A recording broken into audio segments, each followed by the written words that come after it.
여러분의 계좌는 아직도 파란불이십니까? 저희가 빨갛게 바꿔드리겠습니다. 손실극복 프로젝트 나 믿고 따라와. 네, 오늘 드디어 드디어. 얼마만인지 맞아요.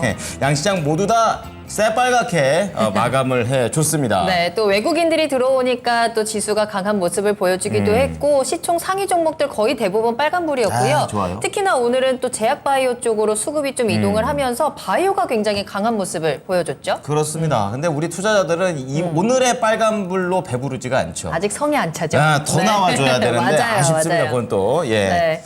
자, 여러분들 아직도 이 수익에 목마르시다면 지금부터 저희가 그 수익 확실하게 떠먹여 드릴 테니까 네. 입 크게 벌리시고 지금부터 저희 믿고 따라오시길 바라겠습니다. 네. 자, 그럼 오늘 함께 해주실 두 분 인사드리겠습니다. 토마토 투자클럽의 김형일 전문가님 그리고 더 커넥트머니의 박철순 이사님 함께 할게요. 두 분 안녕하세요. 네, 안녕하십니까? 안녕하세요. 반갑습니다.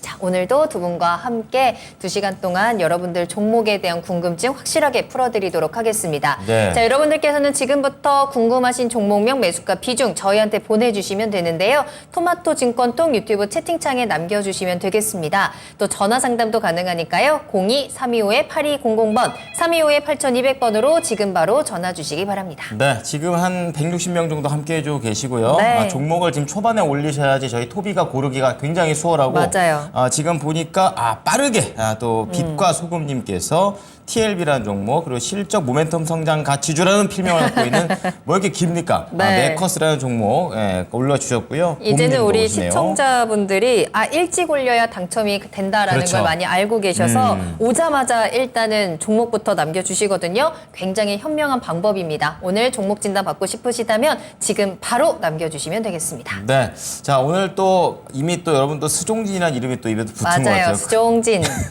보라매가 그냥 한 건데 이게 이렇게 돼버리는군요. 네. 자 그러면은 오늘 올리시는 동안 사전 접수 좀 보도록 하겠습니다.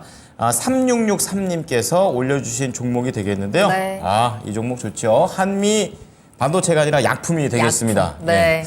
매수 가격이 28만 8천 원. 와. 수익 축하드립니다. 그러네요. 예, 무려 13%의 수익을 내고 계시고 오늘도 아주 강하게 치고 올라갔습니다. 맞아요. 예. 근데 매수하신 타이밍이 더 기가 막힌 것 같습니다. 지난주에 매수를 하셨다라면서 보내주셨거든요. 그렇군요. 네, 좀 약간 흔들리면서 급등 이후에 좀 조정이 나오는 구간에서 그래도 앞으로의 미래를 보시고 지금 매수를 하셨습니다. 그리고 나서 오늘 이제 14%나 급등을 했기 때문에 네. 10%가 넘는 수익을 오늘 보셨는데요. 실적이 나오는 안정적인 바이오로 투자를 선택했다라고 하십니다. 좋아요. 근데 이제 궁금한 건 오늘 급등이 일회성인 건지 아니면 제대로 된 상승의 시작점인지가 이제 궁금하다라는 질문도 같이 보내주셨어요. 네, 자 그렇다면 한미약품 어쨌든 수익이 나고 있는데 나고 있어도 고민인 겁니다. 왜냐 맞아요. 목표가를 안정하셨으니까. 자, 그렇기 때문에 최대한 수익을 네. 내실 수 있는 방법으로 저희 두 분의 의견을 한 종목에 한번 몰아보도록 하겠습니다. 네. 자 우선 이사님께서는 어떻게 정하셨습니까 키워드? 하반기 기대 요소 충분입니다. 충분하다. 벌써 시원시원한 키워드 나옵니다. 자 그리고요 전문가님은요? 그럼 비만 치료제 기대가 하겠습니다. 그렇습니다. 비만 치료제. 비만. 예, 질병입니다. 질병. 네. 야, 하나 더 알아보도록 하겠습니다. 네. 우선 이사님 더 부탁드릴게요. 네, 일단은 지금 오늘 올랐던 내용들은 사실 뭐 제약바이오가 오늘 많이 올랐었잖아요. 그러게 네. 말입니다. 그대로 갑니다. 예. 주도주였던 2차전지라든지 이런 것들이 기존보다는 좀 덜 올랐고 수급이 좀 이동하는 것들도 있고 거기다가 이제 미국 증시에서 사실 제약바이오 업체들 중에 신고가 발생했던 종목들이 많았어요. 그중에 네. 뭐 비만 치료제 관련된 종목들도 있었는데 아무래도 이 한미약품도 관련된 사업을 영위하고 있다 보니까 영향을 받았던 것 같습니다.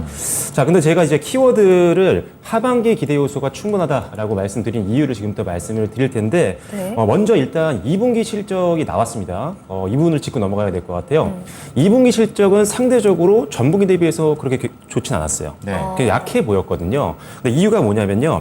첫 번째로는 이제 타겟 항암제의 일상, 임상과 같은 이런 임상 비용들이 2분기 때 반영이 됐습니다. 실제로 우리가 제약바이오를 볼 때 임상을 굉장히 집중해서 보잖아요. 네. 맞아요. 근데 임상을 할 때 비용이 상당히 많이 들어갑니다. 그런데 임상 초기 단계에는 이 비용이 집중이 되기 때문에 초반에 이 실적에는 좀 안 좋은 영향을 줄 수밖에 없어요. 그러네요. 그런데 다행인 점은 이게 점차적으로 다음 분기부터는 소멸이 된다, 조금씩은. 왜냐면 초반에 비용이 많이 들어가고 뒤로 갈수록 비용이 줄어들기 때문이라는 점 참고하시면 될 것 같고요. 네. 그래서 이 부분에 대해서 비용이 발생했던 부분에 대해서는 앞으로 점점 더 나아질 거다, 이렇게 이해를 하시면 될 것 같습니다. 자, 그리고 두 번째로는 도매상 재고들이 좀 있었기 때문에 출하 시점이 조금 지연됐던 게 있는데 이것도 마찬가지입니다. 2분기 때는 조금 물건이 좀 덜 나갔다라고 본다면 이제 이연됐던 것들이 있기 때문에 3분기 때부터는 더 많이 판매가 될 것으로 예상을 하고 있습니다. 그래서 2분기 때 안 좋았던, 실적에 안 좋은 영향을 줬던 또 한 가지의 요인이 3분기부터는 해소될 가능성이 있다, 이렇게 보시면 될 것 같고요. 네. 자, 세 번째는요. 사실 원래가 한미약품이 2분기가 실적이 좀 안 좋습니다. 2분기가 원래요? 네. 통계적으로. 네. 그래서 네. 왜 그러냐 봤더니 일단 이 회사 같은 경우는 이제 북경한미라는 데가 있어요. 근데 여기서 사실 감기약 같은 쪽에서 매출이 잘 나오거든요. 맞아요. 거기 잘 나오죠. 다들 아시다시피 여름에 감기약 잘 안 먹죠. 네, 그렇죠. 지금 겨울에 감기 더워서 걸리죠. 냉방병이 걸리지 않는 이상은 안 먹기 때문에 기본적으로는 1, 4분기와 4, 4분기가 원래 성수기입니다. 그렇기 때문에 일단 2분기 때 비수기였다는 점을 좀 감안을 하시면 될 것 같아요. 그래서 하반기 때는 점차적으로 이 부분도 개선될 가능성이 있으니까 참고하시면 되겠습니다. 자, 그리고 방금 말씀드렸던 이 북경한미의 기대감이 좀 있는데요. 앞서 말씀드렸다시피 사실 비수기였어요. 그럼에도 불구하고 실적이 굉장히 좋았습니다. 매출액은 한 901억 원 정도로 전년 동기 대비해서 한 15% 정도 상승을 했었고요. 영업이익 같은 경우는 한 220억 원 가까이 나왔습니다. 정확히는 한 219억 정도였는데 이 또한 작년 대비했을 때 거의 28% 정도 상승을 했습니다. 그래서 일단 비수기임에도 불구하고 작년 대비했을 때 성장률을 제대로 보여줬다. 그래서 앞으로 하반기 때 고속 성장 계속 이어질 가능성이 높다, 이렇게 기대를 해보시면 될 것 같습니다.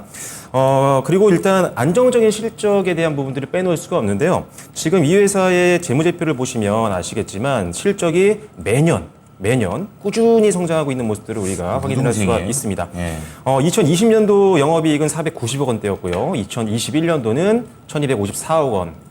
그다음에 작년 같은 경우는 1581억 원, 올해는 무난하게 2천억 원 이상을 발생시킬 걸로 보고 있기 때문에 사실 우리가 제약바이오 하면은 이 실적이 안 나오는 기업들이 워낙 많기 때문에 네. 변동성이 큰 경우가 많습니다. 하지만 한미약품은 그런 면에서는 상당한 강점을 가지고 있기 때문에 일단 실적이 지속적으로 성장하고 있다는 부분도 투자 포인트로 보시면 될 것 같습니다. 자, 그래서 일단 한마디로 정리를 하면요. 일단 2분기 때 반영됐던 비용이 앞으로 감소를 할 것이다. 그 다음에 성수기에 진입을 하반기 때 또 할 거고요. 그 다음에 수익성이 개선이 될 수밖에 없고, 그 다음에 실적이 연도별로 그리고 2분기를 기점으로 해서 분기별로 또 성장을 해 나갈 수 있기 때문에 밸류에이션을 좀 더 높게 평가해도 되는 기업이다라고 보시면 될 것 같습니다. 그래서 실적만 보더라도 기술적으로 좀 차익 매물로도 밀릴 수 있겠지만 중장기 관점에서는 분명히 하반기 때 기대 요소가 충분히 있다, 이렇게 보시면 되겠습니다. 네, 뭐 모든 기업이 그렇겠지만 그 어떤 섹터보다도 제약바이오는 실적이 탄탄하다라는 게 너무나도 든든한, 그리고 그렇죠. 또 큰 네. 호재가 될 수 있기 때문에 네. 이 부분을 또 긍정적으로 기대 요소로 꼽아주셨습니다. 네. 자, 네. 그럼 이번에 김영일 전문가인데요. 비만 치료제에 대한 기대감. 오늘 뭐 급등의 재료가 아니었나 이런 생각하는데 어떻게 설명 좀 해주십시오.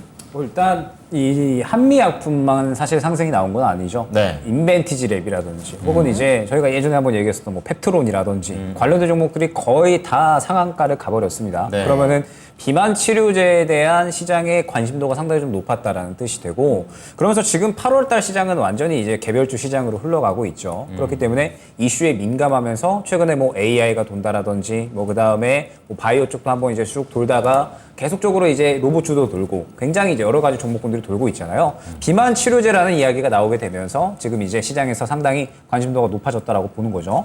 비만 치료제가 그러면은 이제 왜 이렇게 주목을 받느냐를 봐야 될 것 같은데, 일단은 이 덴마크 제약사 노보노디스크라는 곳이 있습니다. 여기에서 이제 다루는 제품 위고비라고 하는 게 있는데 이게 이 심혈관 질환에 지금 효과가 있었다라는 거죠. 비만 치료제가 아니고요. 비만 치료제로. 아, 비만 네, 치료제로. 그게 이제 심혈관 질환에 효과가 있었다라는 거죠. 심혈관 임상을 한번 진행을 해봤더니. 네. 네, 그래서 결론적으로 이제 이 비만 치료제가 일반적으로 이 GLP-1이라고 하는, 그러니까 펩타이드 기반입니다. 예. 그래서 이것을 써서 이제 이 비만 시약을 개발을 하는데, 그러면은 다른 이 GLP-1 계열의 경쟁사들도 같이 수혜를 볼 수가 있다라는 거죠. 네. 그러면서 이 펩타이드 기반의 GLP-1을 사용하는 제약사들이 다 일제히 상승이 나왔다라고 생각을 해주시면 되는 겁니다. 한미약품 같은 경우에 에페글레나타이드라고 하는 것을 이제 요것을 기반으로 해서 이제 만들어내고 있어요. 그래서 이번에 비만 치료제 개발을 위해서 임상 3상을 지금 계획을 제출을 한 상태예요. 그런데 비만 치료제 시장에 대한 기대감을 봤더니 제가 최근에 요새 살 빼는 거 관심 많잖아요. 네, 맞아요. 식단도 열심히 하고 있고. 야식 좋아하셨다고 네. 안 먹는다고. 그래서 요새 이제 또 너튜브 보니까 네. 광고에 비만 광고가 요새 많이 돌아오더라고요. 비만 치료제 같은 광고요? 계속 네. 보니까 나오는 거 아니에요? 이 알고리즘의 노예가 그렇죠. 되어서. 요새 그거 엄청 많이 나오더라고요. 알약 하나 먹으면 900칼로리가 맞아요, 빠진다. 맞아요. 네, 그래서 요새 사람들이 비만 치료제에 굉장히 좀 관심이 많구나 느껴졌는데 네. 비만 치료제 시장 글로벌 성장도를 봤더니 앞으로 세계적으로 봤을 때 약 130조 규모까지도 커질 수가 있다라는 기대감이 잘될것 있는 같아요. 거죠. 네, 비만 치료제가 지금 그만큼 관심이 많은 거고 여기서 한 가지 더 주목을 해야 될 게 미국에서 이제 비만 치료제가 지금 현재 보험 적용이 안 되고 있어요. 아, 그거 돼야 되는데. 그런데 만약에 심혈관 이 치료제에 대해서 가능성이 보여진다라고 하면 네. 보험 적용이 될 수 있다라는 거고 보험 적용이 되면은 또 어마어마하게 팔려 나가겠죠. 그렇겠죠. 예, 그렇기 때문에 지금 기대감이 상당히 커졌다라고 생각을 해주시면 됩니다. 그러면 이제 앞서 이사님께서 말씀을 해주셨듯이 사실 실적에 대한 부분들은 바이오 종목들이 이렇게 안정적인 종목이 흔치가 않거든요. 그렇죠. 근데 한미약품은 사실 꾸준하게 쭉 성장을 잘해주고 있고 전년 대비해서 하반기까지도 오히려 더 성장을 할 것이라는 기대감이 커지고 있어요. 기존의 캐시카우로 만들어 놓은 파이프라인이 굉장히 잘 활약을 해주고 있고 여기에서 나온 자금들로 통해서 또 신규 FDA를 계속 진행을 하면서 선순환이 계속 돌고 있는 기업이거든요. 네. 그러면은 실적에 대한 기대감, 성장성에 대한 기대감, 그 다음에 모멘텀까지 지금 현재 상태에서 굉장히 잘 갖췄다라고 봐야겠죠. 그러면 딱히 지금 현재 구간에서는 정리를 할 필요는 전혀 없다. 이렇게 지켜봐도 되지 않을까 생각이 됩니다. 네. 자, 앞서서 박철순 이사님께서는 이제 한미약품의 실적에 조금 더 집중해서 지금 설명을 해주셨는데 오늘 이제 이 상승에 좀 모멘텀이 되었던 비만 치료제 모멘텀은 어떻게 생각하시는지 좀 궁금하거든요. 네. 설명해주신 것처럼 비만 치료제에 대한 관심이 굉장히 크단 말이죠. 네네네. 그럼 앞으로 이 제약 바이오 섹터 안에서 비만 치료제가 조금 중심적인 역할을 할까요?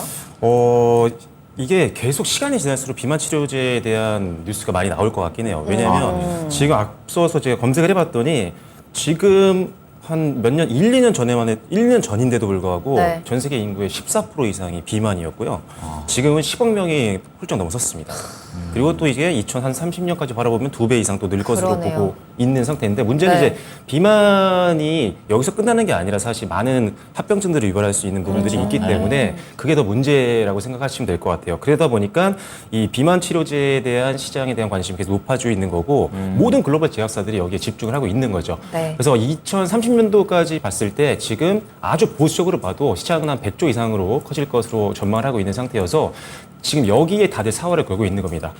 조금 전에 전문가님이 말씀해 주신 것처럼 이름도 어려운데 네. 에페글레나타이드가 이게 사실 원래는 대사질환 관련된 치료제인데 이게 이제 적응증을 늘리는 거죠. 그래서 임상을 하는 이유가 이제 비만 치료제로 사용할 수 있느냐 이런 것을 이제 임상을 들어가는 건데 그러니까 이거 괜히 하는 게 아니거든요. 아, 그렇군요. 네, 거기에 그러니까 여러 가지 적용이 되는 것들이요. 아까 이 물질을 가지고 한 가지가 아니라 여러 가지로 한번 쓸 수 있는지를 계속 테스트하는 거군요. 네, 그렇죠. 네. 그래서 이게 지금 신체 대사율을 높이는 효과가 좀 있다고 하더라고요. 그래서 그런 것들을 확인을 하는 과정인 거죠. 기초 임상에. 대사량을 네, 그런 것 올려버리는? 같은. 네. 아. 그래서 그런 것들을 높일 수 있는 호르몬 관련된 어떤 약이라고 하는데 지금 보시면 이 기초대사량을 늘릴 수 있는 어떤 가능성이 있는 약들이라든지 원래는 다른 목적으로 개발된 치료제였는데 이게 비만 쪽으로도 사용될 수 있는 것들이 굉장히 많이 있어서 네. 많은 기업들이 여기에 지금 사활을 걸고 투자를 하고 있는 거라고 보시면 될 것 같아요. 그래서 일단은 여기 지금 시각처에 우리 이 방금 말씀드렸던 그 치료제, 대사질환 치료제를 지금 시각처에다가 임상 3상을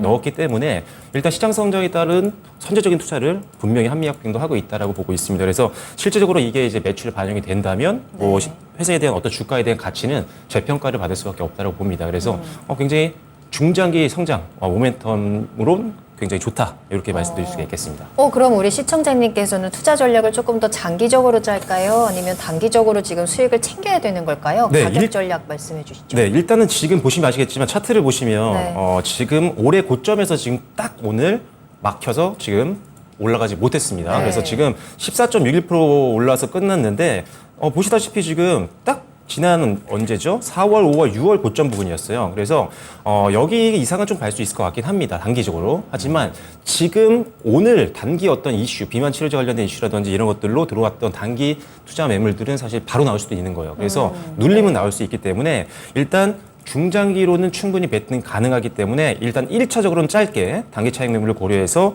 34만 원 정도를 목표가로 보시면 될 것 같고요. 네. 2차 목표가는 작년에 중간 정도 고점입니다. 그래서 36만 원 정도 선을 목표가로 보시면 될 것 같습니다. 뭐 그 이상 갈 수도 있는 종목이니까요. 일단은 관심 종목에 넣어 놓으시고 다만 단기 차익 매물은 언제든 나올 수가 있습니다. 급등이 나왔기 때문에. 그래서 손절 라인은 좀 짧게 잡아드리려고 합니다. 그래서 손절 라인은 31만 5천 원 선으로 잡아드리도록 하겠습니다. 네. 자, 그러면은 김영일 전문가에게는 두 가지 정도 질문을 좀 짧게 섞어서 던지겠는데요. 비만 치료제가 이제 단기 재료? 제가 봐서는 아까 그 시장성 커지는 거 보면은 역시 길게도 봐야 될 것 같다 이런 생각 드는데 저 구체적인 의견 궁금하고요. 또 추가적으로 이 한미약품은 다른 파이프라인들도 뭐 비만 치료제만큼이나 좀 탄탄하게 구성을 잘하고 경쟁력은 있는지 이 부분 궁금합니다. 뭐 일단은 지금 현재 이 비만 치료제가 시장에 그야말로 게임 체인저가 될 건가? 네. 요거는 아직까지는 시기상조다라고 봐요. 눈길은 확 끌긴 끌었어요. 저는 수급이 오늘 이 종목군들이 다 받아버렸거든요. 아까 말씀드렸던 인벤티지레, 뭐 페트론, 그 다음에 지금 뭐 한미약품까지 해서 수급이 굉장히 크게 들어간 모습이 보여졌습니다. 잠깐 뭐 차트 통해서 이제 보여드리면 지금 현재 뭐 한미약품도 수급이 굉장히 큰 폭으로 들어간 모습을 확인을 할 수가 있고요. 그 다음에 뭐 인벤티젤 같은 이러한 종목들도 보게 되면 오늘 상한가를 가면서 수급이 굉장히 크게 들어갔죠. 그래서 전 적어도 이번 주에는 더 상승이 나올 거다라고 보고 있습니다. 그런데 지금 현재 시장이 워낙에 개별주 시장이다라는 점도 어느 정도 조금 참고를 해야 될 것 같아요. 개별주 시장이다라고 하면은 이슈 하나 나올 때마다 굉장히 민감하게 반응을 하거든요. 네네. 최근에 초전도치만 보더라도 좋은 이야기 나오면 쭉 갔다가 안 좋은 이야기 나오면 하한가 가버리고 이런 시장이다라고 이제 볼 수가 있기 때문에 결국에는 지금 당장은 일단 이슈가 나왔기 때문에 이슈에 대해서 민감하게 반응을 한다라고 생각을 해주셔야 될 것 같습니다. 그래서 여기서 한 가지 더 참고를 해야 될 게 오늘 같은 경우에 보게 되면 삼성전자가 약간은 자리를 잡는 듯한 그림이 나왔어요. 지금 이제 개별주가 어느 정도 마구마구 움직여주는 건 결국에는 주도주가 쉬어가기 때문에 그렇거든요. 그러면은 주도주가 만약에 다시 한번 끌고 가는 그림이 나온다면 그러니까 2차 전지나 반도체가 끌고 가는 그림이 나온다면 개별주는 약해질 수밖에 없습니다. 물론 바이오 같은 경우에 우리 시장에 그동안에 항상 주도주의 한 축을 담당하기는 했었지만 지금은 약간 그러한 그림이 잘 안 나오잖아요. 그렇기 때문에 일단은 상황을 조금 지켜봐야 될 것 같아요. 그러면서 이제 한미약품 같은 경우에는 파이프라인에 대해서 이제 말씀을 주셨는데 한미약품은 지금 현재 상태에서 뭐 굉장히 이제 파이프라인을 여러 가지를 진행을 하고 있어요. 이제 뭐 국내에서 계속적으로 이제 이 약품을 3가지를 병용을 해서 조합을 해서 이제 치료 효과도 확인을 하고 있고 그 외에 다른 파이프라인에 대해서 이제 국내 임상 2상도 준비 중이고 아까 말씀드렸던 비만 치료제에 대해서도 임상 3상 준비 중이고 신규 파이프라인을 지금 계속해서 확대를 하고 있어요. 왜? 기존의 캐시카우가 워낙에 탄탄하기 때문에 여기서 돈이 이제 잘 나오니까 신규로 계속 이제 투자를 할 수가 있는 거죠. 그런데 지금 현재 상황에서 말씀드렸듯이 비만 치료제가 저는 더 갈 것 같아요. 굉장히 좋은 수급이 들어왔고 다만 아직까지 시장의 게임 체인저 주도주가 되기에는 조금 더 지켜봐야 되는 구간이 아닐까라고 생각이 됩니다. 자, 그럼 가격 전략 들어볼게요. 가격 전략을 보게 되면 지금 32만 5천 원으로 이제 마무리가 됐는데 저는 굉장히 중요한 단가가 34만 원이다라고 보거든요. 왜 34만 원이냐면 차트를 길게 봤을 때 요거 정도 구간까지 보면 될 것 같아요. 그러면은 지금 계속해서 같은 구간에 막혀서 지금 윗꼬리를 그리고 있는 모습을 확인할 수가 있습니다. 왜 그러냐라고 하면 이 앞선 구간에 굉장히 두터운 매물대가 확인이 되고요. 거래량 자체가 이 구간에 굉장히 크게 나왔죠. 그럼 항상 말씀드리지만 이 정도의 물량을 삼키기 위해서는 그 정도의 물량도 나와줘야 된다라고 말씀을 드리고 있습니다. 그러면은 오늘 들어온 수급이 굉장히 크게 들어오기는 했지만 예전에 들어왔었던 수급에 비해서는 살짝 부족한 감이 없지 않아 있다라고 생각이 되거든요. 그렇기 때문에 일단 1차 목표가는 34만 원으로 잡고 가는 게 좋지 않을까. 지금 계속해서 34만 원을 못 들어주고 있기 때문에 34만 원을 1차 목표가로 가져가 주시는 게 좋을 것 같고요. 만약에 이 구간을 뚫어주면서 수급이 오늘보다 더 들어온다 라고 하면 그때는 비만 치료제가 정말로 시장의 게임 체인저가 될 수 있는 가능성이 생겨나는 겁니다. 네네. 지금보다 훨씬 더 수급이 더 들어와 줘야겠죠. 예. 그렇기 때문에 일단 아직까지는 이 비만 치료제에 대해서는 단기적으로 조금 더 보는 게 맞을 것 같고요. 뭐 손절가다라고 한다면 지금 현재 구간에서 그냥 차익 실현 구간으로 생각을 해주시면 좋을 것 같습니다. 31만 5천 원 안내 드리겠습니다. 네. 자, 비만 치료제로 굉장히 지금 스팟라이트를 받고 있는 한미약품과 관련해서 두 분의 의견 정리해 드리도록 하겠습니다. 자, 우선 박철순 이사 그리고 전문가님 모두 다 보유 의견을 주셨고, 이사님께서는 목표가를 두 가지로 나눠 주셨습니다. 34만 원, 2차 36만 원 이상 이렇게 맞추셨고요. 손절가 31만 5천 원, 그리고 김영일 전문가는 34만 원, 그리고 손절가는 똑같이 31만 5천 원으로 제시를 해드렸으니까 참고해 보시기 바랍니다.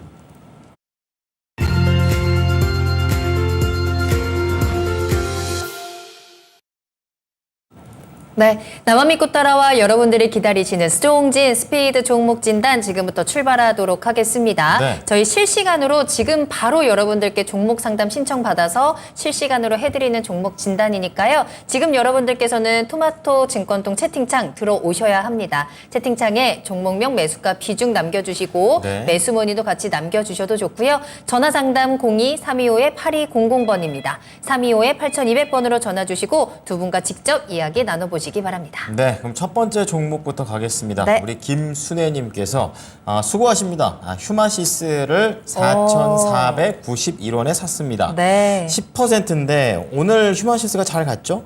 네. 하지만 멀리 매수가가. 보면은 워낙에 매수가 높기 때문에 네. 이 정도면 올해 사셨으면 한 4월이에요. 4월 중에서 한 3, 4월 사이에 사셨고 그 이후로 이제 밀려 내려왔죠. 단 한 번도 매수가 근처까지 올라와 있지 않습니다. 그렇기 때문에 오늘 올라간 게 계속 좀 올라갔으면 좋겠다 이런 마음이 아니실까 이런 생각이 듭니다. 자, 박철순 이사님, 이 휴마시스 이제 슬슬 좀 강하게 좀 고개를 들어 올리는데 뭐 단기적으로 봐야 될까요? 어떻게 보십니까? 사실 뭐 체질은 개선이 되고 있는데 일단 최근에 단기성으로 올라온 게 좀 더 강한 것 같아요. 일단 과거 차트를 한번 보면서 주가 흐름을 한번 볼 텐데 2022년도 때를 좀 보면요. 먼저 2022년도 이제 9월, 10월 요때 한번 급등이 나왔었거든요. 요때 이제 올랐던 거는 자사주 취득에 대한 신탁 공시가 나왔었어요. 사실 작년에 3번 이상의 자사주 취득 신탁 공시가 나왔기 때문에 회사가 주식을 산다는 거잖아요. 그래서 이런 것들이 보통 일반적으로 호재로 작용을 했던 거고, 그리고 나서 또 빠졌습니다. 그리고 이제 한 번 더 올랐을 때 3월달, 4월달 이때 올랐던 이유는 무상증자였어요. 이 또한 역시나 주가를 좀 끌어올릴 수 있는 내용 중에 하나죠. 문제는 뭐냐면 이 회사가 사실 과거에 2020년도 코로나 이후에 올랐던 이유는 누구나 다 알고 계시겠지만 진단키트 관련 내용들이 분명히 있었다라는 겁니다. 그런데 이제 코로나가 완화가 되고 이제 거기서 매출이 이제 안 나오기 시작을 하다 보니까 회사가 지금 아시다시피 적자입니다. 지금 작년 4분기 때도 마이너스 거의 500억 원에 가까운 영업 적자, 영업 손실을 봤고요. 1분기 때도 155억 원의 영업 손실을 봤습니다. 그래서 이게 아무래도 주가를 계속적으로 우하향시키는 요인 중에 하나라고 볼 수가 있는 거죠. 그래서 이 회사가 이제 진단키트 쪽, 특히나 코로나 관련된 진단키트만 계속 고수를 한다라고 한다면 버틸 수가 없습니다. 실제적으로는. 다만 이제 코로나에서 나왔던 진단키트 매출을 상쇄시킬 수 있을 만한, 가름할 수 있을 만한 여러 가지 진단키트를 다시 한번 개발하고 있습니다. 뭐 댕기열이라든지 아니면 뭐 말라리아, 독감, 그리고 임신 키트 같은 것들. 그래서 체질 개선은 계속 이제 해나가고 있는 상황이지만 아직은 적자이기 때문에 타 종목군들 대비해서는 좀 약할 수 있는 부분들이 분명히 있다 보시면 될 것 같고, 최근에 이제 올랐던 것들을 보면은 단기적으로 코로나가 재확산된다라는 것들이 부각이 됐었죠. 시장에서 잠시 테마가 형성이 됐었기 때문에 수급이 들어오면서 관련된 종목들이 좀 올랐어요. 대부분은 한 달 정도 올랐었거든요. 그런데 이제 다시 또 시장에서 관심이 좀 떨어지고 있는 모습들은 확실히 나오고 있는 것 같습니다. 다른 제약바이오 대비했을 때 진단키트주가 이번 주, 저번 주는 좀 약했던 거 또 이유가 있었죠. 그래서 일단은 그런 것들을 봤을 때 일단 실적이 조금 나오지 않는다라고 한다면 길게 끌고 가기는 좀 어렵다라는 생각이고요. 다만 아직 바닥권에서 추세는 좋은 상태이기 때문에 어느 정도 되돌림은 한번 노려볼 만할 것 같습니다. 자, 그래서 일단 1차적으로 목표가를 보시면요. 일단 200일선 부분을 봐야 될 것 같습니다. 그래서 38,000원 정도를 말씀드리도록 하겠고요. 3,800원. 3,800원이요. 네, 그리고 나서 여기를 뚫게 되면 또 장기 차트로 봤을 때 매물 부담이 그렇게 많이 없습니다. 그래서 여기서 실적 개선되는 것들이 분기적으로 나온다라고 한다면 매수가 부분까지는 갈 수 있을 것 같아요. 그래서 목표가로 본다면 바로 이 구간입니다. 여기 지금 매물대 보이실 텐데 한 4,900원 900원 정도부터 5,000원대, 요때 사이 5,000원을 내외에서 매물 정이 더 나올 수가 있으니까요. 2차적으로는 5,000원 내외를 목표가로 보시면 될 것 같습니다. 자, 그리고 진단키트로 올랐던 종목이기 때문에 이게 단기 수급이 또 빠지게 되면 또 밀릴 수가 있기 때문에 일단은 손절 라인은 짧게 잡아드리도록 하겠습니다.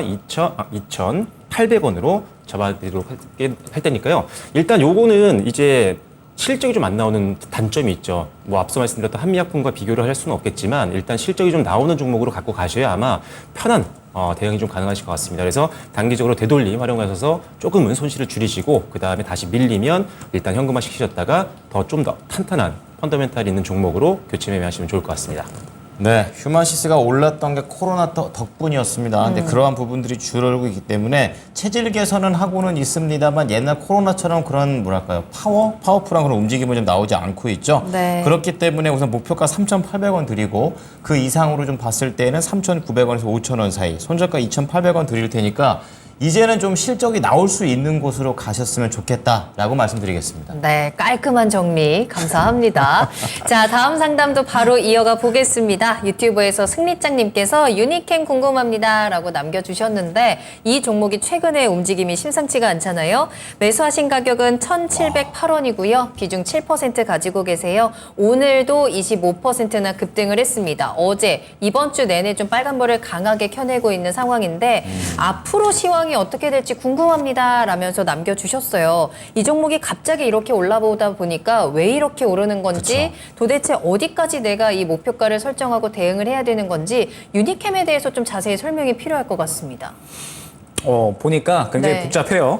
네. 일단은 유니캠이 카시트 만드는 기업이에요. 주력 제품이 이제 카시트인데 그리고 이제 핸드백도 만드는 그런 기업입니다. 그래서 이제 그게 매력적이지 않은데. 네, 그래서 핸드백이 이제 뭐 마크 제이콥스나 그다음에 뭐 코치 이러한 이제 회사에 납품을 하는 기업이고 네. 지금은 이제 카시트가 거의 이제 전체 매출액의 한 60% 정도가 나와요. 그래서 결국엔 카시트가 중요하고 현대 기아에도 납품 중입니다. 근데 회사가 타격이 좀 있었죠. 코로나로 인해서 타격이 쭉 있다가 이번 1분기에 매출이 한 220억 정도 나왔어요. 괜찮게 이제 올라온 거죠. 근데 제가 보기에는 실적이 올라왔다라고 해가지고 지금 현재 주가가 올라가는 것 같지는 않습니다. 네. 지금 보니까 이슈가 뭐가 있냐면 국내에 비해원제 상업용 골프장 카스카디아 CC가 개장을 할 건데 여기가 네. 이제 유니캠이 다루는 골프장이래요.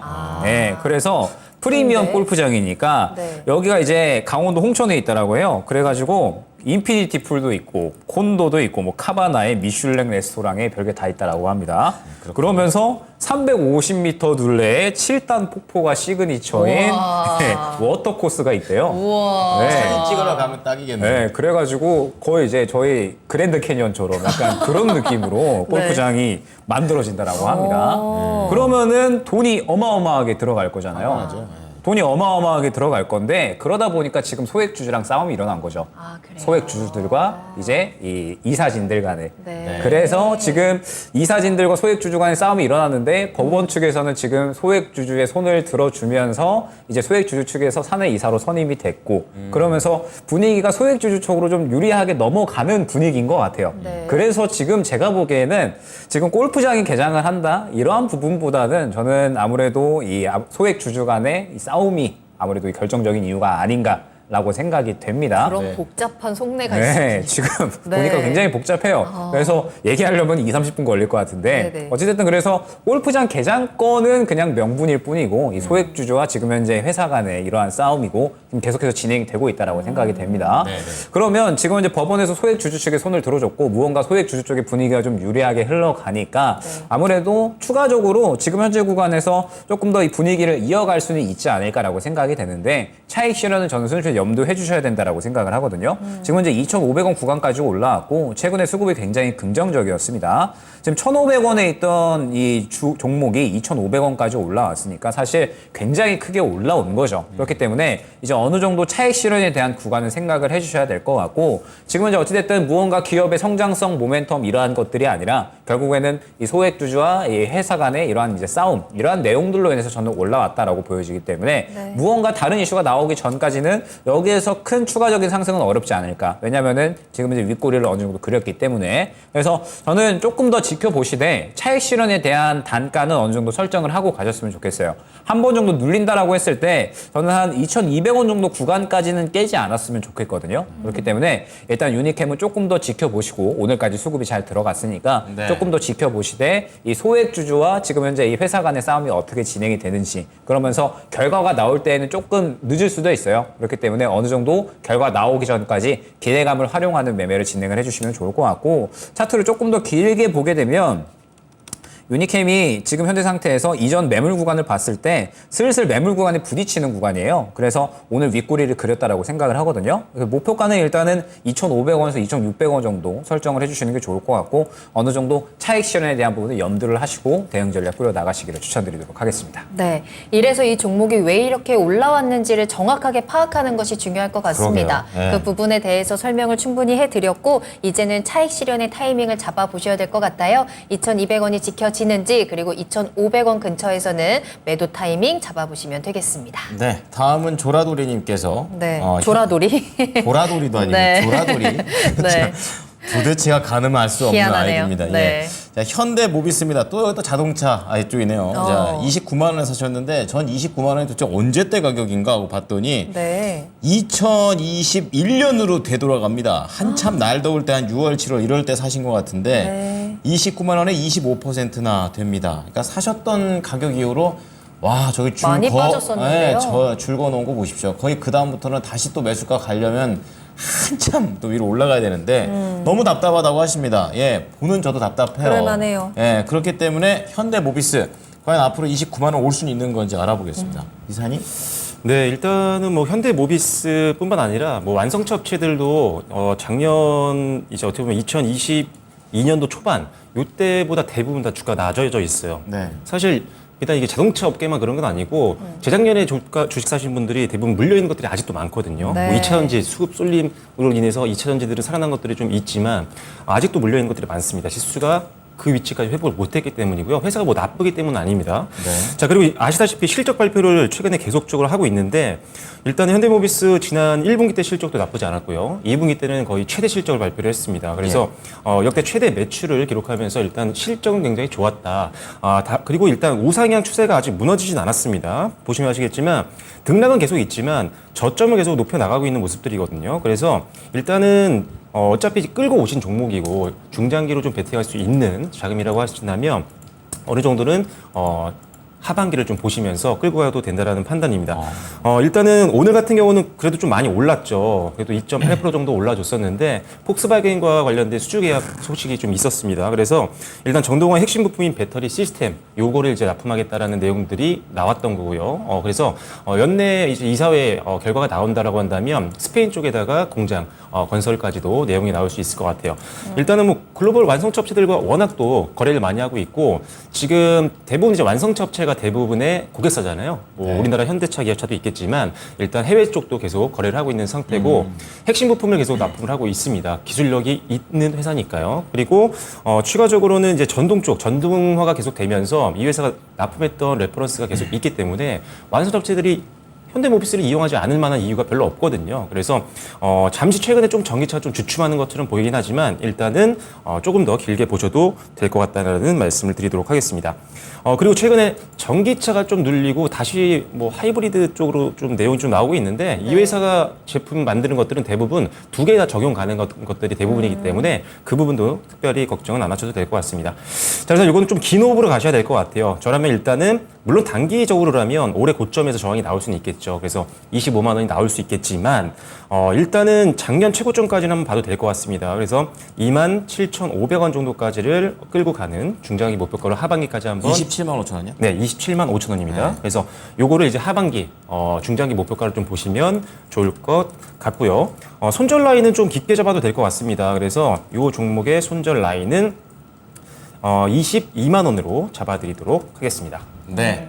자, 우선 보유를 하시면서 조금 더 중장기 관점이 좋겠다라고 말씀을 드렸고, 우선 단기 25만 원, 중장기 27만 5천 원, 손절가 22만 원 제시해 드릴 테니까 가격 전략 잘 녹여보시기 바랍니다. 네, 여러분들 가지고 계신 종목들도 답답하신 종목 많을 거예요. 지금 채팅창에도 왜 내 종목은 안 갈까요? 왜 그 섹터는 안 가는 걸까요? 지금 많이 질문들 남겨주고 계시는데 네. 종목으로 조금 더 구체적으로 남겨주시면 그 종목 진단과 함께 조금 더 꼼꼼한 이야기 나눠보겠습니다. 계속해서 종목명, 매수가, 비중 남겨주시고요. 오늘 전화 활짝 열려 있거든요. 지금 네. 바로 전화 주시면 연결 가능합니다. 02-325-8200번, 325-8200번 전화 주시면 되겠습니다. 자, 그래서 저희가 다음으로 만나볼 종목은요, 바로 TLB라는 종목입니다. 빛과 소금님께서 남겨주셨는데요. 매수가는 25,100원이네요. 비중은 10%고요. 진단 부탁합니다. 라면서 남겨주셨는데, 이 종목은 어떻게 보시나요, 전문가님? 기판 쪽에서 항상 신데코가 유명하잖아요. 네. 근데 TLB는 다크호스다라고 항상 이야기를 하거든요. 네. 그만큼 이제 성장에 대한 매력도는 있는 기업이라고 생각을 합니다.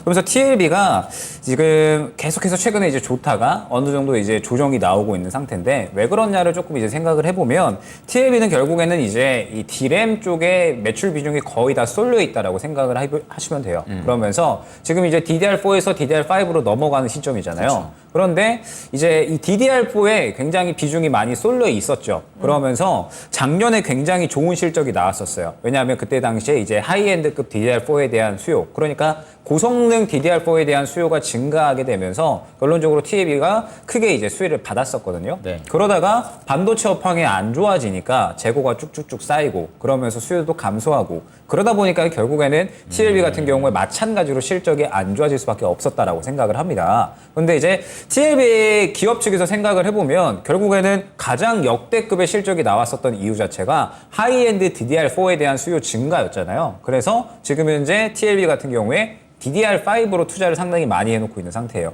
1분기에 매출 비중이 DDR5가 약 한 23%, 2분기에는 30%까지 끌어올려질 예정이다라고 하거든요. 그러면은 계속해서 비중을 늘려나가겠죠, 하반기까지. 그러면은 DDR5에 대한 교체 속도가 결국에는 TLB의 주가 턴어라운드 시점이 될 겁니다. 그렇죠. 근데 아직까지 기대했던 것만큼 확 올라오고 있지는 않은데 그럼 결국에는 멈출 수 없는 흐름이다라고 생각을 하거든요. 그러면 아마 이러한 부분들이 아마 하반기까지는 가야지 그래야지 어느 정도 주목을 받을 수 있지 않을까라고 생각을 해요. 네. 결론적으로 약간의 기다림이 필요한 종목이다라고 생각이 되는데 그러면 언제까지 기다려야 되느냐 차트를 통해서 설명을 드리도록 할게요. TLB는 저는 지금 현재 구간에서 크게 더 빠질 만한 걱정은 하지 않아도 된다라고 생각을 해요. 그러면은 추가 매수만 저는 잘하면 된다라고 생각을 하거든요. 어떻게 이제 추가 매수를 해야 되냐라고 했을 때 이러한 그림이 나올 때까지 기다리셔야 됩니다. 어떤 이제 그림이냐라고 하면 결국 TLB 같은 경우에는 항상 박스권을 그리던 종목이었어요. 길게 봤을 때 이 구간을 계속해서 뚫어내지 못하고 항상 이제 박스권을 그리던 종목이었거든요. 그러다가 결국에 저점 구간에서 보게 되면 수급적인 측면을 이제 우선적으로 말씀을 드려야겠죠. 지금 계속적으로 차익 실현이 나오고 무언가 큰 수급이 들어가지 않다가 갑자기 이 구간으로부터 수급이 크게 들어가기 시작을 합니다. 그러면서 자리를 잡더니 본격적으로 수급이 크게 들어가는 시점이 나오게 되면서 쭉쭉쭉 밀어 올려지는 모습을 확인을 할 수가 있죠. 그러다가 고점 부근에 도달을 하면서 윗꼬리를 크게 그리고 연속적으로 차익 실현이 나오는 모습. 그러면은 수급이 한번 크게 들어가면서 매집이 됐다가 어느 정도 상승이 나오고 차익 실현 후에 지금은 쉬어가는 구간이다라고 생각을 해주시면 되는 거예요. 그럼 어쩔 수 없이 시간이 필요하겠죠. 이렇게 다시 한번 어느 정도 이제 구간을 지켰다가 수급이 들어오고 그러면서 쭉쭉쭉 밀어 올려지는 시간까지 어느 정도의 기다림은 필요할 겁니다. 그렇기 때문에 TLB는 지금 당장에 정리하실 필요는 없을 것 같고 어찌됐든 DDR5에 대한 관심도가 높아지게 되면 올라올 수 있는 종목이에요. 그래서 일단은 이 지금 현재 구간에서 먼저 지지해주는 거 확인을 하시고 그 다음에 수급이 다시 한번 크게 들어갈 때 그때 다시 한번 문의를 주시면 추가 매수에 대한 구간까지 안내를 드릴 수 있도록 하겠습니다. 네, TLB 진단해 드렸습니다. 수급이 보내는 시그널을 확인하시면서 추가 매수 타이밍 잡아보시면 될 것 같습니다. 참고하세요. 자, 이어서 전화 들어가 보겠습니다. 네. 시청자님 안녕하세요. 네, 안녕하세요. 네. 반갑습니다. 자, 어떤 종목 궁금하십니까? 네, SK 네트워크스요. 아, 네. 매수가랑 비중은요?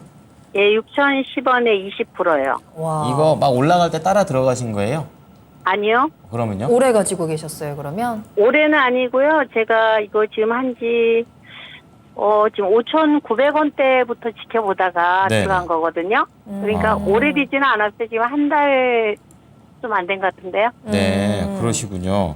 자, 그러면은 이제 그 이후에 이제 더 궁금하신 게 생기셨을 것 같은데 어떤 게 가장 해결하고 싶으신가요? 이게 제가 이제 보니까 이게 실적도 좋고요. 오늘 또 그 흑자를 많이 냈더라고요. 맞아요. 오늘 나왔죠. 5시간 전에. 예, 오늘 오후에 보니까 그래서 시간에도 조금 이렇게 올랐는데 네.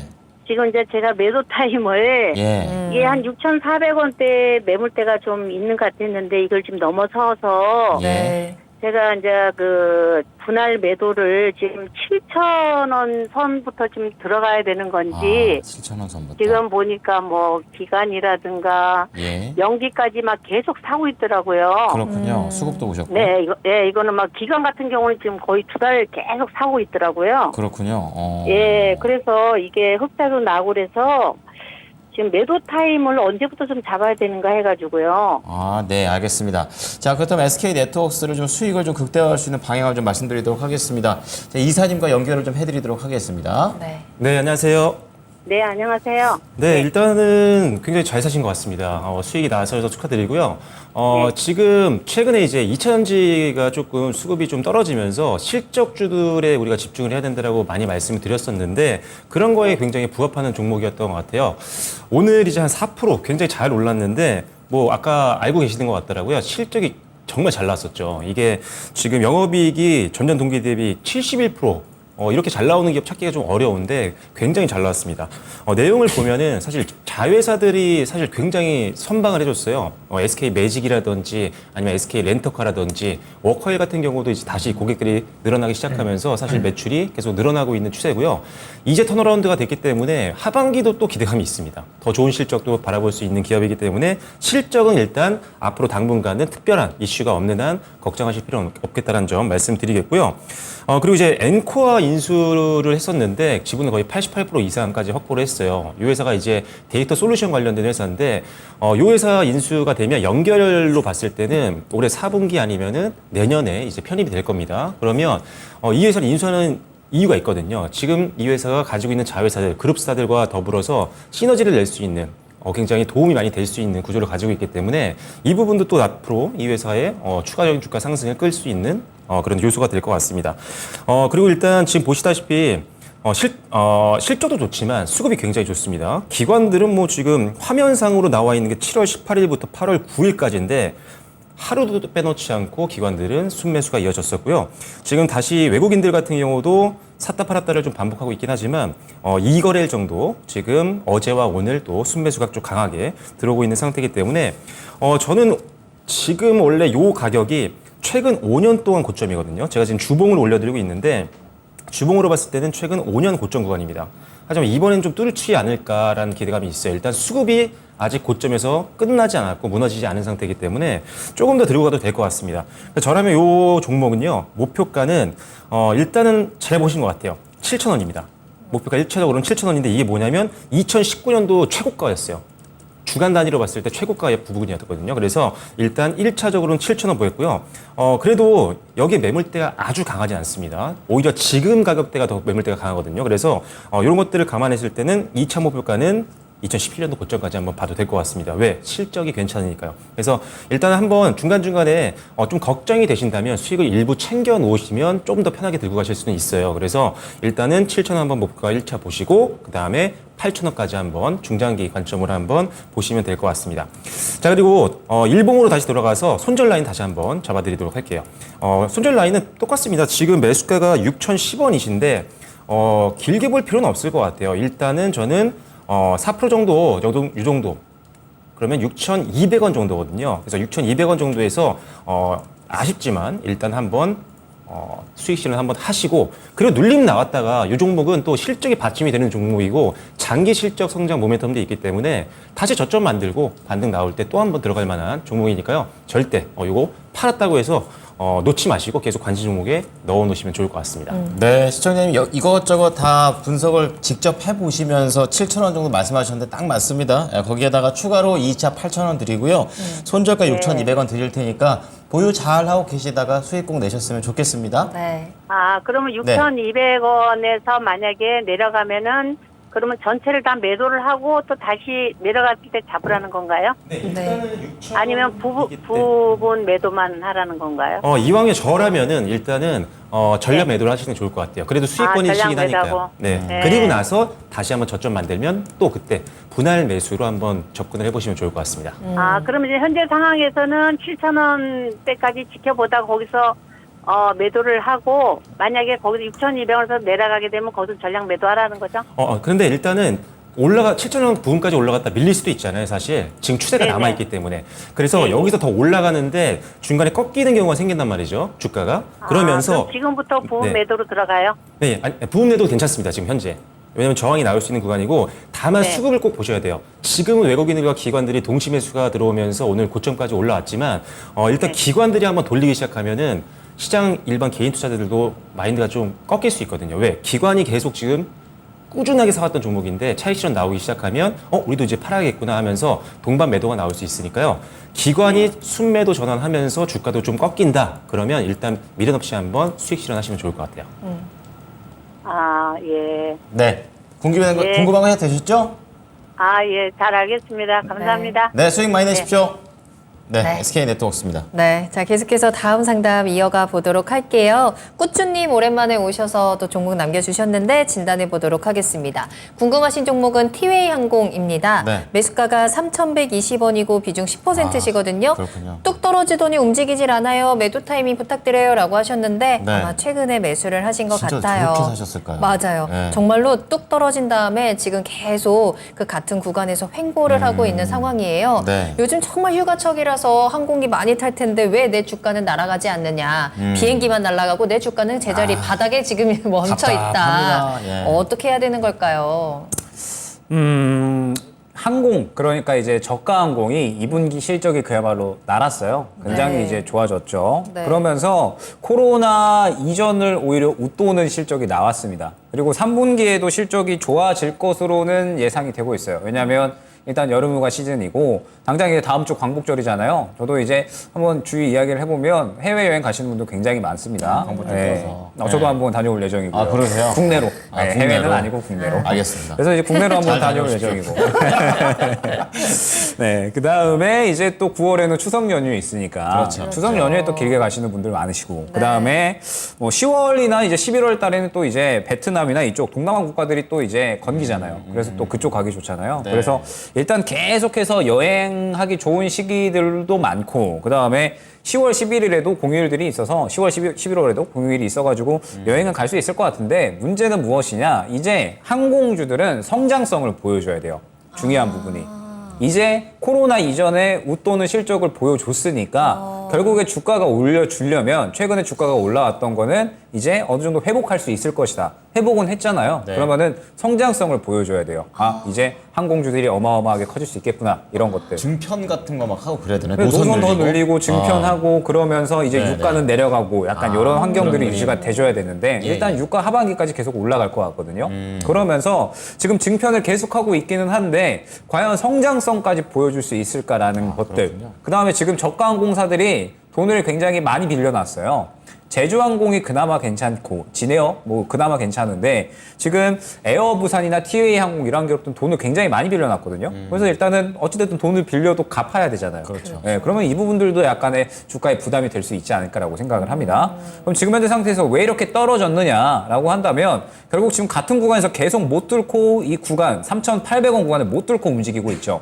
그럼 결국에는 예전 길게 봤을 때 이 3,800원 구간이 매물대로 작용을 하는 구간이 있고 이 구간을 뚫어주려면 이제 실적 회복이 아니라 성장성을 보여줘야지 뚫어줄 수가 있다라는 겁니다. 그런데 2분기 실적을 봤을 때 하반기까지 좋을 것 같기는 한데 성장성까지 보여주기에는 무리가 있지 않을까라고 투자자들이 판단을 한 거죠. 그래서 지금 계속적으로 차익 실현이 나오고 있다라고 생각을 해주시면 됩니다. 그럼 이제 중요한 거는 2,500원 구간이겠죠. 이 구간 이탈한다? 그러면은 순식간에 빠져버릴 수 있는 폭이 굉장히 큽니다. 네. 그렇기 때문에 2,500원 이탈하면 저는 반드시 정리 추천을 드리도록 하고 그 다음에 1차 목표가다라고 한다면 저는 2,800원 구간이 될 것 같아요. 일단은 이 매물 구간이 또 두터워졌기 때문에 1차 만약에 반등이 나온다라고 하면 1차 목표가 2,800원 기준으로 정리 전략 꾸려 나가셔야 될 것 같습니다. 그러면서 저는 지금 당장에 추가 매수를 하기에도 무언가 바닥을 확실하게 잡았다라고 보기에는 조금은 어려울 것 같기 때문에 일단 이 종목은 대응 없이 1차 목표가, 그 다음에 손절 라인 지켜주시는 게 좋을 것 같고, 지금 시장에서 주목받는 종목들이 굉장히 확고하거든요. 그렇기 때문에 TA항공보다는 조금 더 주목받을 수 있는 쪽으로 집중을 하시는 게 좋지 않을까 생각이 됩니다. 네, 결국에는 성장성이 문제였습니다. 앞으로 티웨이항공의 주가가 더 올라갈 수 있느냐에 대해서 물음표를 크게 그리게 하는 하나의 숙제가 될 것 같고요. 네. 따라서 주가는 빠르게 올라가지는 못할 것 같아요. 2,500원 아래에서는 반드시 손절 타이밍 잡으셔야 하고요. 2,800원 반등 목표가 제시해드렸습니다. 자, 그러면 태백 주목나무님께서 올려주신 종목 롯데케미칼 한번 볼 텐데요. 네. 마지막 종목이 될 것 같아요. 143,600원. 거의 뭐 지금 가격대랑 비슷한데 오늘 많이 밀렸습니다. 6% 중반대 아주 깊은 하락세가 나와줬고 15% 비중 담고 계시는데 바닥이라 오늘 샀다. 오늘 사셨구나. 예, 떨어지면 더 살라고 합니다. 이렇게 네. 얘기하셨는데 보니까 실적이 되게 안 좋게 나왔습니다. 어제 이제 실적 영업 손실과 관련된 부분이 나와줬었는데 이것 때문에 계속 분위기가 좋지가 않습니다. 그럼 바닥인 것 같아서 샀는데 진짜 바닥인가? 이걸 좀 아는 게 중요하지 않을까요? 네. 이사님, 롯데케미칼은 바닥입니까? 모르겠습니다. 왜 그러냐면은 오늘 이게 지금 거의 종가 부근에서 사신 건데 그러네요. 일단은 사실 주식을 매수를 하실 때는 빠지는, 특히나 장대음봉으로 빠지는 종목들은 일단은 안 건드리는 게 좋습니다. 기본적으로는. 왜냐하면 아직은 투심이 아무래도 반등해서 올라가는 종목 쪽으로 수급이 더 강하게 들어오지 이게 빠지고 있는 종목을 사는 건 쉽지가 않은 거거든요. 철저하게 뭐 10번 기계적으로 분할 매수를 한다고 하지 않는 이상은 개인 투자자분들은 사실 붙기가 어렵거든요. 이 종목이. 지금 투자자별로 수급을 봤을 때 개인들이 오늘 바닥이다 생각하고 사신 것 같아요. 왜? 지난달이죠. 지난달 최저가 부근까지 내려왔기 때문에 이제 여기서 쌍바닥 만들고 반등 나오면 아주 최저가겠다. 그렇게 해서 사신 분들이 아마 굉장히 많을 것 같습니다. 그런데 일단은 여기서는 비중을 많이 치지 않고 어느 정도 한 5% 아니면 6% 이 정도씩 조금씩 담아서 실제 반등 나올 때 원하셨던 원래 계획했던 뭐 20%든 30% 담는 게 더 좋다라고 보시면 될 것 같아요. 그런데 질문하신 거 보니까 뭐 추가 매수까지도 생각하시는 것 같습니다. 장기로 보고 계시대요. 네. 그런데 일단 지금 보시면 아시겠지만 오늘 아쉽게도 실적이 나왔죠. 실적이 굉장히 좀 안 좋게 나오긴 했습니다. 일단 지금 2분기 실적 영업이익을 보면 마이너스 770억 원이었고요. 지난 1분기 때 영업이익을 보면은 영업 손실이었죠. 262억 원이었는데 손실이 좀 줄어들지 않을까라는 기대감이 있었지만 역시나 실적은 더 안 좋아졌기 때문에 지금과 같이 시장에 약간 투심이 좀 떨어진 상태에서는 이게 독이 됐던 것 같습니다. 그래서 일단은 실적이 좀 아쉬운 부분이고, 자, 올해 사실 연간 컨센서스를 보면은 한 2,856억 원 이렇게까지 턴어라운드가 예상이 되고 있긴 하지만 이게 솔직히 제가 봤을 때는 쉽지 않을 것 같습니다. 왜냐하면 업황이 너무 안 좋습니다. 현재 이 회사가 딱 봐도 케미칼 회사잖아요. 화학 회사인데 이 회사가 가기 위해서는 중국이라든지 이런 대규모 수요처에서 판매가 잘 돼야 되는데 지금 문제가 뭐냐면 공급도 과잉이에요. 이 회사가 만들고 있는 제품들이 전반적으로. 거기다가 중국이 자체적으로 자금률을 높이려다 보니까 자기네 나라 거 제품 쓴다라는 거죠. 네. 그러다 보니까 이게 조금 생각했던 것보다 지금 제품이 잘 안 팔리고 있습니다. 어렵네요, 상황이. 네. 그래서 일단은 지금 업황이 올해 안에 개선되기가 조금 쉽지 않을 것 같다는 생각이 듭니다. 그러다 보니까 최근 들어서 증권사 리포트들이 대부분 목표가도 하향 조정 많이 하고요. 매수해서 지금 저가권이니까 지금 뭐 길게 보면 싼 구간이다. 그래서 매수 의견을 많이 나왔었는데 지금 매수해서 홀딩으로 많이 내려왔고요. 하향 조정까지 하는 경우가 많습니다. 목표가 대부분 하향 조정이겠고 컨센서스도 다 내려갈 거예요. 그래서 일단 조금 더 보수적으로 보실 필요는 있을 것 같습니다. 다만 일단 일진 머티리얼즈와의 어떤 시너지 효과에 대한 기대감은 좀 남아있기 때문에 지금 이 구간 그러니까 작년과 올해 저점 구간만 무너지지 않으면 그래도 한 번은 들고 가볼만 할 것 같습니다. 자, 그래서 일단 손절 라인을 잡아드릴 텐데, 자, 이 종목의 손절 라인은 지금 가격권이라면 저는 미련 없이 14만 원을 제시를 해드리도록 하겠습니다. 이것도 사실 올해 저점을 깨는 구간이거든요. 하지만 올해 저점을 딱 잡아버리면 매도를 유발하는 흐름들이 나오면서 터치하고 올라가는 경우는 생길 수가 있어요. 그래서 일단은 14만 원 정도를 손절가로 잡아드리겠고요. 1차적으로는 전고점입니다. 그래서 15만 8천 원 정도까지만 일단 1차적인 목표가 보시고, 그 다음에 2차 목표가는 17만 5,000원까지 제시를 해드리도록 하겠습니다. 그리고 지금 일단은 반등 나오기 전까지는 절대 추가 매수는 절대 하지 않으시기를 다시 한번 강조드리도록 하겠습니다. 네, 더 사지 마시고 목표가 15만 8천 원, 2차 17만 5천 원 두 가지입니다. 손절가 14만 원 제시할 테니까 잘 나오셨으면 좋겠습니다. 네, 나만 믿고 따라와 1부 수종지는 여기서 마무리하고요. 네. 저희 2부에서 이어가겠습니다. 궁금한 내용들 빠르게 남겨주시고 2부 첫 번째 종목 특별 진단입니다. 어떤 종목 볼까요? 포스코 DX인데요. 한숨부터 나오는 종목인가요? 이분 가격대 너무 높아요. 그래서 네, 얼른 물 드시고 마음을 좀 가다듬은 다음에 2부 때 포스코 DX 좀 확실하게 해부해 보도록 하겠습니다. 좋습니다. 여러분들 채널 고정하시고요. 저희는 잠시 후에 돌아오겠습니다. 계속해서 나만 믿고 따라와.